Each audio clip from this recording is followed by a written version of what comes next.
Diamonds classes के YouTube channel पर मैं मोहित पापटवान आप सभी साथियों का, सभी दोस्तों का तहे दिल से स्वागत करता हूं। आज के इस महफिल को या फिर आज के इस कहानी को हम स्टार्ट करेंगे दो मोटिवेशनल लाइनों के साथ। और ये दो मोटिवेशनल लाइनें ये किसी ने क्या लाजवाब कही है साथियों, आप सुनते जाइएगा कि जो मुस्कुरा रहा है उसे किसी दर्द ने पाला होगा। साथियों ऐसा तो है नहीं कि जो मुस्कुरा रहा है उसके कोई दुख नहीं है, उसके कोई तकलीफ नहीं है, यानी कि जो मुस्कुरा रहा है उसे किसी दर्द ने पाला होगा। और जो चल रहा है उसी के पाँव में तो छाला होगा। साथियों ऐसा थोड़ी ना हो सकता है जो चले और उसी के पाँव में छाले ना हो, यानी बिना चलने वालों के पैरों में छाले तो कभी होते नहीं, जो चलेगा उसी के पाँव में तो छाले होंगे। तो ये क्या थी, जो मुस्कुरा रहा है उसे किसी दर्द ने पाला होगा, और जो चल रहा है उसी के पाँव में तो छाला होगा। और बिना संघर्ष के कोई महान नहीं होता साथियों, जो जलेगा उसी के घर में तो उजाला होगा। तो साथियों ये थी दो मोटिवेशनल लाइनें, यानी कि जो जलेगा उसी के घर में उजाला होगा। तो साथियों हमारे जलने से या फिर हमारी मेहनत करने से हमारे माता पिता के सपने पूरे होते हैं, या फिर जो उनका जो महल है उनमें यदि उजाला होता है। तो साथियों हमें अपनी मेहनत करते हुए रुकना नहीं है, और जो अपनी मेहनत कर रहे हैं उसको दुगनी रफ्तार से करते हुए चलना है। तो ये दो मोटिवेशनल लाइनें सेशन स्टार्ट होने से पहले आपके लिए जो मोटिवेट करने के लिए थी, इसका सेशन के रिगार्डिंग कोई लेना देना है नहीं। तो साथियों यदि अभी तक आपने चैनल को सब्सक्राइब नहीं किया तो चैनल को सब्सक्राइब कर लें और बेल आइकन को प्रेस कर दें, ताकि जो भी हमारे चैनल के ऊपर सेशंस हो उनका लिंक आप तक पहुंचे और उनका नोटिफिकेशन आप तक पहुंचे। और जल्दी से वीडियो को लाइक करें और अपने दोस्तों के साथ शेयर करें। और जय हिंद, जय भारत। जय हिंद साथियों। तो कैसे आप सभी, होपफुली मेरे सभी के सभी साथी अच्छे होंगे और स्वस्थ होंगे। तो साथियों जैसा कि हमने पिछले सेशन में हमारे टॉप 30 जो वन वर्ड थे वो कंप्लीट करवाए थे, ठीक उसी सीरीज में हम आपके लिए नेक्स्ट सेशन लेकर आ चुके हैं। तो साथियों इस सीरीज में भी जो इंपॉर्टेंट वन वर्ड है आपके लिए, जो कि प्रीवियस ईयर में या तो आ चुके हैं किसी न किसी एग्जाम में, या फिर आने वाले किसी भी कम्पिटिटिव एग्जाम में डायरेक्ट हिट होने वाले हैं, क्योंकि जो कंटेंट आपको प्रोवाइड करवाया जा रहा है वो बेहद ही इंपॉर्टेंट है। क्योंकि ये तो या तो ये प्रीवियस ईयर एग्जाम में आ चुके हैं ये वर्ड, या फिर आने वाले कम्पिटिटिव एग्जाम के लिए इंपॉर्टेंट हो जाते हैं। तो साथियों इनको कंप्लीट अपने नोट्स में नोट डाउन करते हुए चलिएगा। और आपको सेशन स्टार्ट करने से पहले बता देता हूं कि अपनी पेन और कॉपी यानी अपनी नोटबुक ले लीजिएगा और अपना पेन ले लीजिएगा, क्योंकि मैं हर सेशन में यही बोलता हूं कि पेन और कॉपी का रिश्ता साथियों सबसे बड़ा होता है यदि हम एजुकेशन की बात करें। क्योंकि विदाउट पेन और कॉपी यदि आप सुनते जाओगे तो आपके ये अच्छी तरीके से कैचअप नहीं होंगे। जितना आप लिखकर प्रैक्टिस करोगे, जितना आप इनको ज्यादा से ज्यादा बोलकर प्रैक्टिस करोगे, और मैं आपको वैसे पढ़ाते समय जो आपकी डेली लाइफ से रिलेट करके प्रत्येक वर्ड को ऐसा समझाऊंगा कि आपके डेफिनेट यदि आप इनको डेली लाइफ से रिलेट करके याद करोगे तो ये आपके कंठस्थ हो जाएंगे, यानी परमानेंटली रूप से आपके लिए शेप हो जाएंगे। और आप आगे जब भी एग्जाम में आपके इनके रिगार्डिंग कोई क्वेश्चन हिट होगा तो आपका शायद ही कोई क्वेश्चन गलत होगा। तो साथियों सेशन को स्टार्ट करते हैं बिना समय गवाए। और एक बात और दो लाइनें मैं आपको फिर से बता देता हूं, क्योंकि सेशन स्टार्ट करने से पहले कुछ दो लाइनें जो भी याद रहती है मुझे वो मैं आपको जरूर बताता हूं। तो साथियों दो लाइनें क्या है, ध्यानपूर्वक सुनते जाइएगा।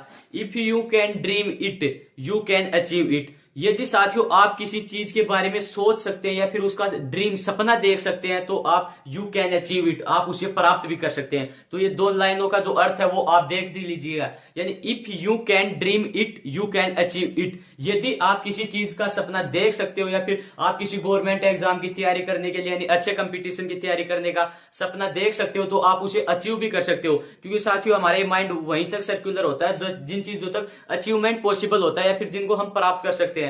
तो यदि आपने सपना देखा किसी भी अच्छे गवर्नमेंट लेवल के एग्जाम का तो आप डेफिनेट उसको अचीव करेंगे। बट शर्तें हैं उनके लिए कि आप उनके रिगार्डिंग उनके कम्पिटिटिव एग्जाम के हिसाब से आप निरंतर रूप से मेहनत कीजिएगा, आप डेफिनेट कामयाब होंगे यानी कि सफल होंगे। तो साथियों अपना बिना समय गवाए आज के इस सेशन को स्टार्ट करेंगे और पेन और कॉपी नोटबुक आप ले लीजिएगा, जिसमें हमारा पहला वर्ड है साथियों जो आपके डेली लाइफ से रिलेटेड वर्ड होते हैं उनसे रिलेट करके करवाऊंगा, ताकि जब भी ये वर्ड आप डेली लाइफ में जब भी इनकी आवश्यकता हो तो इनको यूज ले और ये परमानेंटली रूप से याद हो जाए। तो साथियों हमारा फर्स्ट वर्ड है फ्यूड, FEUD फ्यूड। इसका हिंदी अर्थ जो मैं बताऊंगा वो आप देख लीजिएगा, क्योंकि एक सेंटेंस या फिर एक स्टेटमेंट दे रखे होगी एग्जाम में आपको, और उसका जो सिंगल वर्ड होता है वो आपको एग्जाम में नोट डाउन करना होगा या फिर पूछेगा आपसे। तो फ्यूड क्या होता है साथियों, आप देखते हैं जो हमारे समाज में या फिर हमें देखते हैं जो हमारे ह्यूमन कम्युनिटी में फिलहाल कल्चर ही कुछ ऐसा होगा, यानी जो दो परिवार होते हैं, टू फैमिलीज, यानी a bitter quarrel in two families for a long time, यानी एक लंबे समय से दो फैमिलीज या फिर दो परिवारों के बीच में जो झगड़ा चला हुआ होता है, जो हम बोलते हैं दादा के परदादा के, यानी एक काफी लंबे समय से जो झगड़ा चला हुआ होता है दो पार्टियों के बीच में, दो फैमिलीज के बीच में, उसको बोलते हैं फ्यूड, यानी पारिवारिक झगड़ा एक लंबे समय से चलता आ रहा है या फिर जिसका अभी तक यानी कोई सॉल्यूशन नहीं निकला हो, तो वो हो जाता है फ्यूड। और आप देखते हैं हमारे समाज में ऐसे बहुत सारे एग्जांपल्स हैं, या फिर देखते हैं कि आसपास में कहीं ना कहीं ऐसा केस चला ही हुआ होगा, यानी जो दादा परदादा, यानी उस केस का अभी तक एंड ही नहीं हुआ है, यानी उनके बेटे पोतों सभी तक वो केस कंटिन्यू रूप से चला हुआ है। तो क्या हो गया, a bitter quarrel between two families for a long period. जो मैं इंग्लिश में स्टेटमेंट बोल रहा हूं, आपको उनको केवल सुनना है, और जो एक्चुअल वर्ड है उनको और इनका जो हिंदी अर्थ है वो ही आपको नोटबुक में नोट डाउन करना है, क्योंकि जो हिंदी अर्थ है वो ही आपसे एग्जामिनर पूछेगा। और एक दो मोटिवेशनल लाइनें या फिर जो जबरदस्त क्वेट आपके लिए मैं लेकर आया हूं, और वो सेशन के एंडिंग में आपको सुनाए जाएंगे। तो साथियों, हमारा पहला वर्ड होगा फ्यूड, और आसानी से आपने देखा होगा, और जो ये है जो डेली लाइफ से रिलेट करने लायक वर्ड भी है, तो आप इसको डेली लाइफ से रिलेट कर लीजिएगा। अब नेक्स्ट वर्ड आ जाता है वर्सेटाइल। वर्सेटाइल क्या होता है साथियों? वर्सेटाइल वो होता है एक ऐसा व्यक्ति या फिर एक ऐसा बंदा जिसमें बहुत सारे टैलेंट हो, one who possesses many talents, यानी एक ऐसा पर्सन, एक ऐसा व्यक्ति जिसमें बहुत सारे टैलेंट हो, बहुत सारी क्वालिटीज हो, यानी कहने का मतलब वो पढ़ाई में भी अच्छा हो,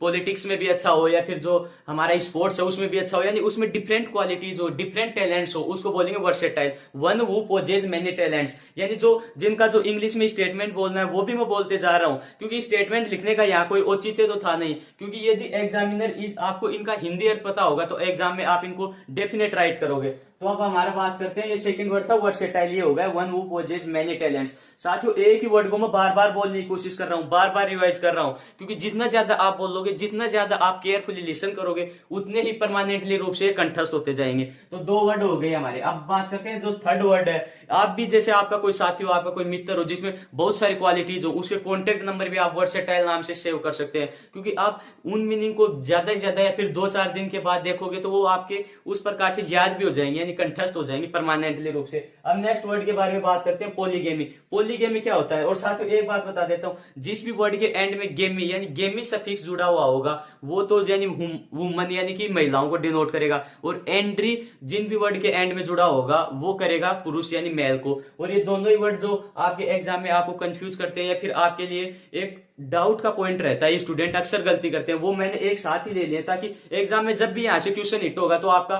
कोई भी क्वेश्चन यहाँ से गलत नहीं होगा। तो पोलीगेमी क्या होता है साथियों? आपने देखा होगा कि जो भी कोई पॉलिटिशियन यानी कोई भी समाज में ऐसा व्यक्ति जो वन हु यानी टू यानी दो, जो उसके दो पत्नियों से ज्यादा पत्नियां रखता हो, यानी वन वो यानी जो अपने साथ दो पत्नी या फिर दो से सेवरल यानी दो से अधिक पत्नियां अपने साथ रखता है या फिर रखता है, यानी शादी की है उन्होंने दो पत्नियों से अधिक, तो उसको बोलते हैं पोलीगेमी, यानी जिसके दो से अधिक पत्नियां हो। सिंपल वे में कहने का मतलब यही है, जिसके दो से अधिक पत्नियां या तो दो हो या फिर दो से ज्यादा, वो हो जाएगा पोलीगेमी। और पोलीएंड्री क्या होगा? क्योंकि गेमी का तो मैंने बता दिया कि महिलाओं को डिनोट करेगा और एंड्री पुरुषों को, और जिसमें क्या हो जाएगा वन वो यानी दो से अधिक जिसके पति हो यानी हस्बैंड हो, यानी जिसके दो से अधिक पति हो, वो हो जाएगा पोलीएंड्री। तो क्या होगा? ये पोलीगेमी होगा महिलाओं के रिगार्डिंग जिसके दो या फिर दो से अधिक पत्नियां हो, और पोलीएंड्री होगा जिसके दो या दो से अधिक जो हस्बैंड हो। अब नेक्स्ट वर्ड के बारे में बात करते हैं। आई थिंक आपको समझ में आ रहे होंगे क्योंकि एकदम इजी वे से आपको समझाया जा रहा है। अब बात करते हैं नेक्स्ट वर्ड ऑर्फन। ऑर्फन क्या होता है? अब बात करते हैं ऑर्फन। ऑर्फन के बारे में चर्चा करते हैं। ऑर्फन साथियों क्या होता है? ऑर्फन वही होता है जैसे कोई बच्चा होता है हमारे समाज में, वो अनाथ होता है, यानी उसके पेरेंट्स यानी माता पिता की डेथ हो जाती है, यानी कि जिसके पेरेंट्स यानी मम्मी और पापा या फिर यानी मदर और फादर नहीं हो, उसको बोलेंगे हम ऑर्फन यानी अनाथ। देखते हैं जो अनाथालय, अनाथालय को क्या बोल देंगे? अनाथालय को बोल देंगे ऑर्फनेज, यानी जिसमें ऑर्फन जो अनाथ बच्चे होते हैं उनको रखा जाता है। इसके आगे यदि हम AGE और ऐड कर देंगे तो हो जाएगा अनाथालय, यानी जिसमें जो अनाथ बच्चे होते हैं जिनके माता पिता की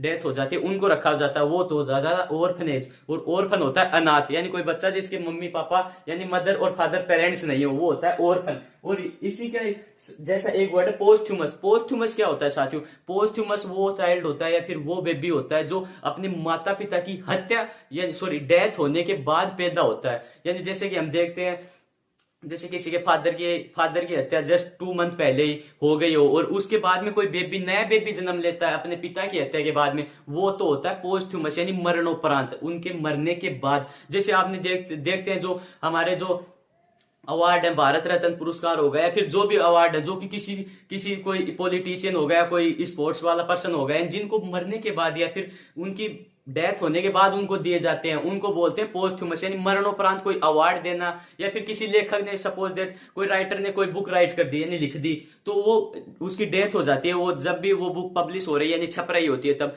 लेकिन उसकी हत्या होने के बाद यदि वो बुक पब्लिश होगी तो उसको हम बोल देंगे पोस्थ्यूमस बुक, यानी मरणोपरांत बुक। तो इसी प्रकार से पोस्थ्यूमस हो गया मरणोपरांत, किसी चीज का मरने के बाद होना। उसके बाद में नेक्स्ट वर्ड आ जाता है कार्डियोलॉजिस्ट। तो साथियों कार्डियोलॉजिस्ट क्या होता है? कार्डियोलॉजिस्ट को आप रिलेट कर लीजिएगा जैसे कि आपका ये होता है, यानी जो आपका हृदय होता है, जो आपका दिल होता है, कार्डियोलॉजिस्ट यानी जो दिल से संबंधित या फिर जो दिल की समस्याओं का इलाज करता है, उनके रिगार्डिंग उनके ऊपर रिसर्च करता है। और यानी one who specialist in heart disease, यानी एक ऐसा व्यक्ति, एक ऐसा पर्सन जो आपके हार्ट यानी हृदय या फिर दिल के रिगार्डिंग जो बीमारियां होती हैं उनमें स्पेशलिस्ट होता है, विशेषज्ञ होता है, उसे बोलते हैं कार्डियोलॉजिस्ट। यानी one who specialist in heart disease, यानी जो आपकी दिल की बीमारियां होती है, हृदय की बीमारियां, उनके रिगार्डिंग स्पेशलिस्ट होता है, उसे बोलते हैं कार्डियोलॉजिस्ट। तो आप इसके इस डायग्राम के माध्यम से भी समझ गए होंगे कि कार्डियोलॉजिस्ट यानी हृदय या फिर दिल के रिगार्डिंग। अब बात करते हैं डर्मेटोलॉजिस्ट, यानी जिनके एंड में लॉजिस्ट जुड़ा हुआ आएगा, वो मोस्ट ऑफ जो आपके स्पेशलिस्ट होते हैं किसी न किसी डिसीज के, उनके रिगार्डिंग आता है। डर्मेटोलॉजिस्ट क्या होता है? वन वो स्पेशलिस्ट इन स्किन डिसीजेज, जो आपकी त्वचा होती है, जो हमारी जो त्वचा है या फिर हमें बोल सकते हैं जो खाल होती है, उनके रिगार्डिंग, स्किन के रिगार्डिंग जो रिसर्च करता है या फिर स्पेशलिस्ट होता है, उसको बोलते हैं डर्मेटोलॉजिस्ट। तो आप देख लीजिएगा, डर्मेटोलॉजिस्ट त्वचा के रिगार्डिंग, कार्डियोलॉजिस्ट हृदय के रिगार्डिंग। अब नेक्स्ट वर्ड है इसी के जैसा रिहोनोलॉजिस्ट। रिहोनोलॉजिस्ट क्या होता है साथियों? जो आपके ईयर होते हैं, जो आपके कान होते हैं, उनके रिगार्डिंग जो रिसर्च करता है या फिर जो अध्ययन करता है, उसी को हम बोल देंगे, सॉरी, जो आपका नोज होता है यानी नाक, जो नाक के रिगार्डिंग बीमारियों का स्पेशलिस्ट होता है, वन वो स्पेशलिस्ट इन नोज, तो वो हो जाता है रिहोनोलॉजिस्ट। आप देख लीजिएगा, जो आपके नाक नोज के रिगार्डिंग जो स्पेशलिस्ट होता है वो होता है रिहोनोलॉजिस्ट। अब नेक्स्ट वर्ड क्या है साथियों? जो है ओक्यूलिस्ट। ओक्यूलिस्ट क्या होता है? जो डॉक्टर लोग होते हैं जिनको हम अपनी आईज या फिर जो आईज आंखों का ट्रीटमेंट करवाते हैं, यानी नेत्र रोग विशेषज्ञ, हिंदी में बोलते हैं ओक्यूलिस्ट को, नेत्र रोग विशेषज्ञ जो अपनी आईज या फिर आंखों का इलाज करते हैं, वो होते हैं ओक्यूलिस्ट। तो देख लीजिएगा, OCCULIST ओक्यूलिस्ट हो गया, जो आपकी आंखों के रिगार्डिंग स्पेशलिस्ट डॉक्टर हो। अब नेक्स्ट वर्ड आ जाता है इलोपमेंट, जो कि एक बहुत ही अच्छा वर्ड है। इलोपमेंट, इलोपमेंट क्या होता है साथियों?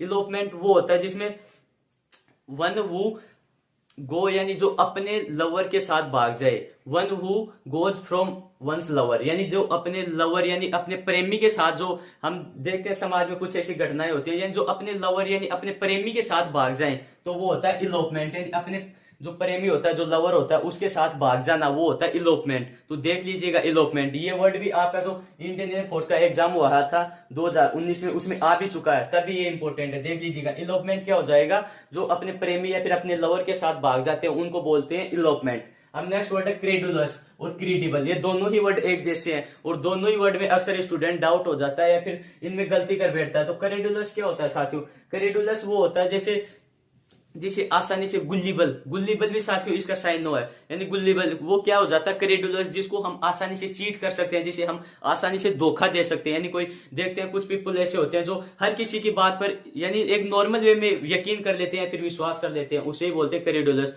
यानी सहज विश्वासी, जो किसी के ऊपर आसानी से ट्रस्ट कर ले, यानी जिसे आसानी से चीट किया जा सकता है, धोखा दिया जा सकता है, वो होता है क्रेडुलस, यानी जो सहज विश्वासी। अब बात करते हैं क्रीडिबल। ये दोनों ही वर्ड एक जैसे हैं।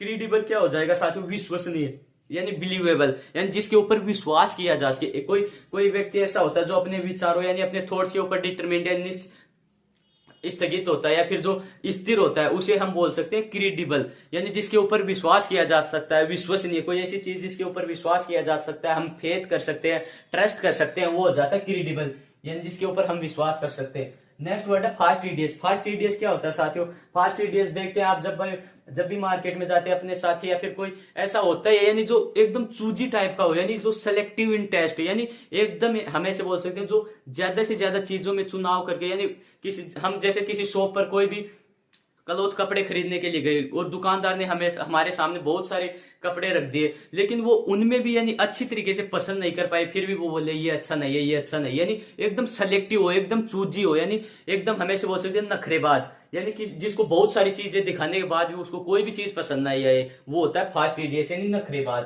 तो आप इसको किसी टेस्ट के रिगार्डिंग, किसी भोजन के रिगार्डिंग भी ले सकते हैं, या फिर किसी थिंग्स को परचेज करने उसके मामले भी ले सकते हैं, यानी एकदम नखरेबाज। अब नेक्स्ट वर्ड आ जाता है यूनिनिमस और एनोनिमस। इन दोनों वर्ड में भी अक्सर साथी डाउट होते हैं। तो यूनेनिमस क्या होता है साथियों? यूनेनिमस होता है सर्वसम्मत या फिर एक मत, यानी कोई कमेटी होगा या फिर कोई ग्रुप होगा जिस कंप्लीट ग्रुप का एक ही अर्थ हो, यानी एक ही सहमति हो। जैसे कोई विवादित पॉइंट है, उसके ऊपर सभी लोगों का एक ही विचार हो, सेम ओपिनियन हो, यानी सभी लोगों की सहमति हो, तो उसे बोलते हैं यूनेनिमस। और एनोनिमस क्या होता है साथियों? यानी गुमनाम। जैसे कोई बुक पब्लिश होती है, जैसे हम बोल सकते हैं गुप्त, यानी जिसके बारे में राइटर के बारे में मेंशन नहीं किया होता है कि ये किसने लिखी है, तो वो हो जाती है एनोनिमस बुक बोल सकते हैं, जिसे गुमनाम, यानी राइटर का पता नहीं होता कि वो बुक किसने लिखी है। तो एनोनिमस क्या हो जाएगा? गुमनाम। और यूनेनिमस क्या हो जाएगा? जो सर्वसम्मत या फिर एक मत। देख लीजिएगा आप इन दोनों में डिफरेंस। अब बात करते हैं पेसिमिस्ट और ऑप्टिमिस्ट। पेसिमिस्ट क्या होता है साथियों और ऑप्टिमिस्ट क्या होता है? ये दोनों ही वर्ड एक जैसे थे, यानी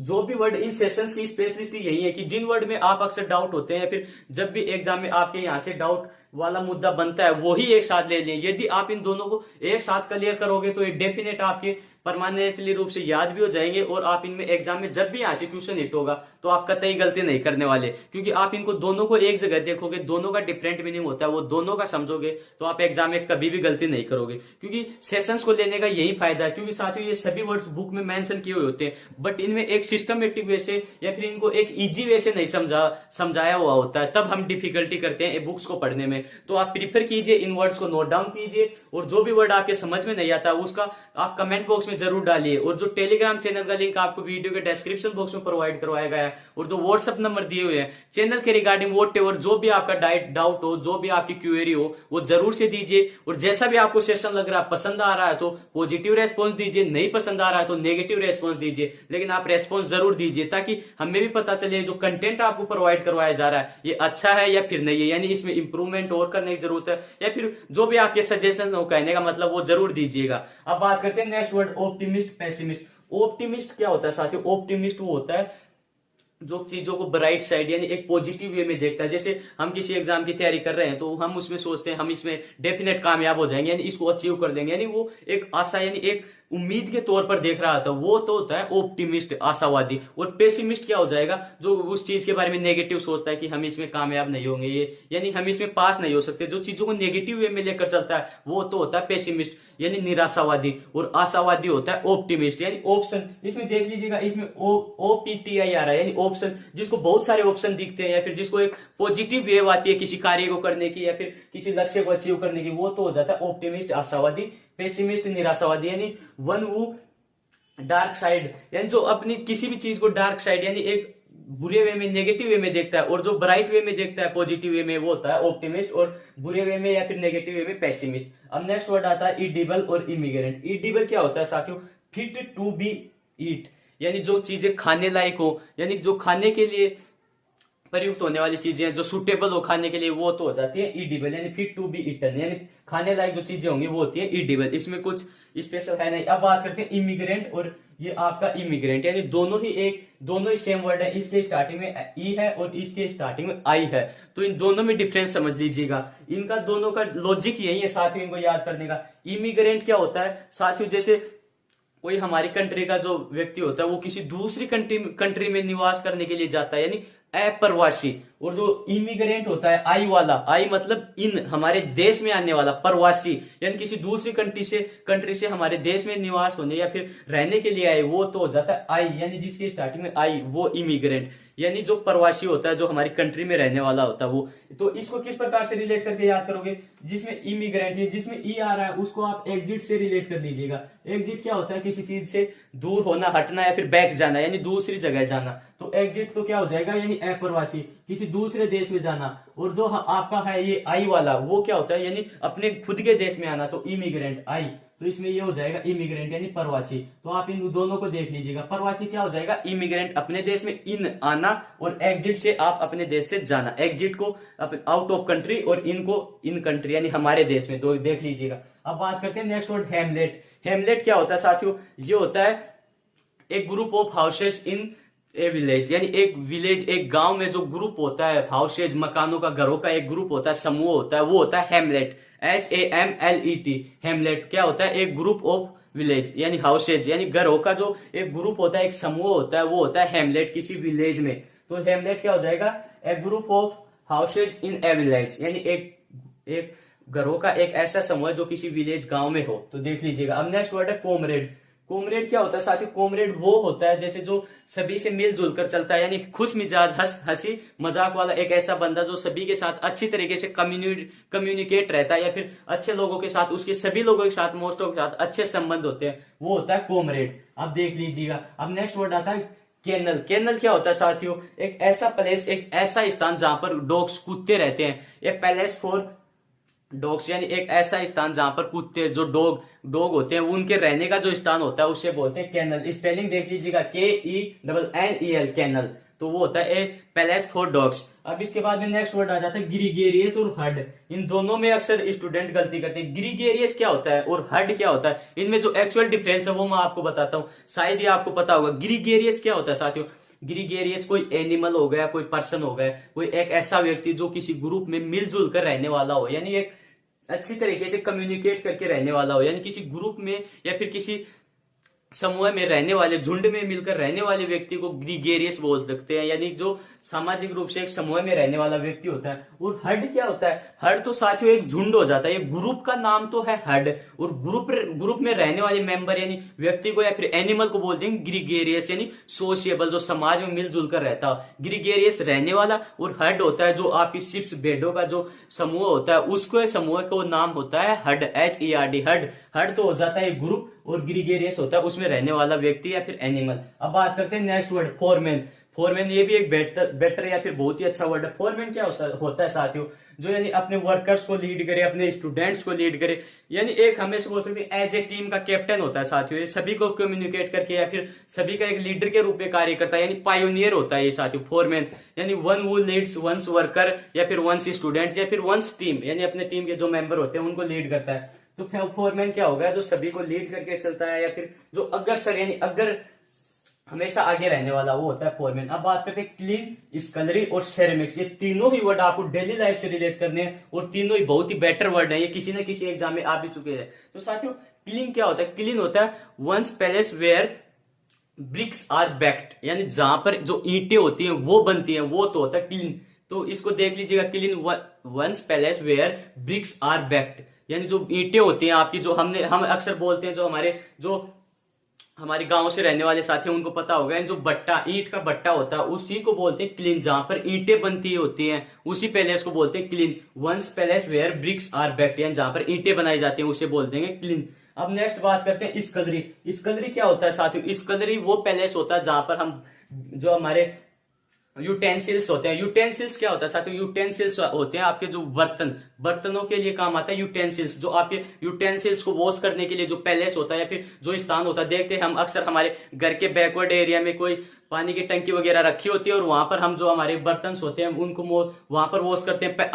अब नाउ यानी वर्तमान के समय में तो जो क्या होता है कि किचन के अंदर, यानी हम ऐसे बोल सकते हैं घरों के अंदर ही किचन होता है तो उसके अंदर ही वॉश कर लेते हैं। बट पहले वाले समय में क्या था कि जो अब एक यानी अपना जो घर है उसके बैकवर्ड एरिया में कोई ऐसी जगह जहां पर जो हमारे जूठे बर्तन होते हैं, यूटेंसिल्स होते हैं, उनको वॉश किया जाता था, उस स्थान को बोलते हैं स्कलरी, यानी ए पैलेस वेयर जो आपके जूठे यूटेंसिल्स होते हैं जहां पर उनको वॉश किया जाता है वो होता है स्कलरी। और क्लीन हो गया जहां पर ब्रिक्स यानी ईंटें बनाई जाती है, ब्रिक्स आर बैक्ड। और जो सिरेमिक्स क्या होता है साथियों, सिरेमिक्स क्या होता है, जो हमने अपने बचपन में की भी होंगी, जैसे जो आपकी कच्ची मिट्टी होती है, जैसे हम चिकनी मिट्टी बोलते हैं, जो जोड़ की मिट्टी होती है, यानी कच्ची मिट्टी से बर्तन बनाने की कला, या फिर जो भी कोई भी चीज जो बनाई जाती है कच्ची मिट्टी, यानी जो आपकी चिकनी मिट्टी होती है उसके रिगार्डिंग आपने कोई भी चीज ऐसी बनाई हो, यानी जो ऐसे कोई खिलौना बना लिया या फिर कोई ऐसी चीज बना ली जो हमारे डेली लाइफ में काम आती है, यानी वोट एवर जो भी आप किसी भी चीज का निर्माण करते हैं वो होती है सिरेमिक्स, यानी कच्ची मिट्टी से बर्तन बनाने की कला को ही बोलते हैं हम सिरेमिक्स।